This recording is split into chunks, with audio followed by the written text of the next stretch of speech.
Hey everyone, in this quick TikTok video, I want to show you how to make your TikTok account private. So go ahead and launch TikTok here. I'm going to go ahead and skip the ad here. And when you're on TikTok, just click your profile icon on the bottom right here. That will take you to this profile icon.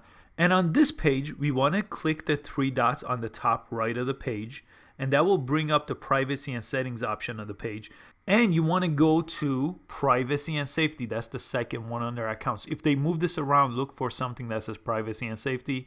Click that. And as you could see, discoverability, the second option is private account. So you could simply turn that on to make your account private. It says when the account is private, only the people that you approve to see your content can see your content, and existing followers won't be affected.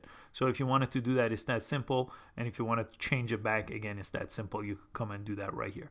I hope you found this useful. Please give this video a thumbs up and subscribe to this channel for easy to follow social media and tech videos, and I'll catch you on the next one. Thanks for watching.